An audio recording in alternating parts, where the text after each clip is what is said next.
Kwa msikilizaji pia nimwambie kitu kingine cha msingi sana. Yes. Kuhusiana na nguvu ya muda. Bana, tunapoizungumzia nguvu ya muda, ndiyo, kwanza unatakiwa utambue kwamba yes, muda ndiyo, ni rasilimali, yes, isiyoweza ndiyo kurejeshwa ikishapotea. Ya, unajua bwana, mtu anayosema muda ni rasilimali ambayo haiwezi kurejeshwa. Ya, unajua kuna mtu mmoja aliwahi kuniambia kuwa ni kama kuna kitu kilikuwa kimefanyika. Kwa hiyo akawa ananiambia kuwa bwana, mimi kinachoniuma sio pesa zilizopotea. Ya, lakini kinachoniuma ni muda ambayo nimepoteza kwa kipindi hiki. Kwa sababu unaona kabisa anajutia kwamba ule muda hauwezi kurudisha nyuma. Akarudia kufanya kile kitu.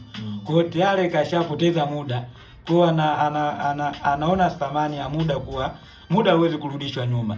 Ya, ukishautumia muda wako vibaya, muda hauwezi kurudi nyuma kusema nirudi nyuma nifanye tena kile kitu. Ya, muda ukishapita umepita. Ndio maana unaona kuna watu huwa wanapata majuto na kusema I wish muda ungerudi nyuma nirekebishe pahali fulani. Yeah. Bana, kwa sababu unachokisema ni sahihi, kwa sababu unaweza ukapoteza pesa, ukazitafuta, ndiyo, na ukazipata. Yes. Unaweza ukajenga nyumba, ndiyo, ikabomoka, ndiyo, na ukaijenga tena, yes, ikawa tena nzuri hata kuliko ile ya awali. Ndiyo.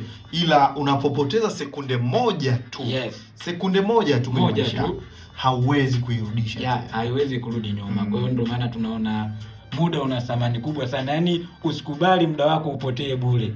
Ya, kwa sababu huo muda unaopotea bure kuna namna fulani mbele utakuja kujutia ule muda. Kwa hiyo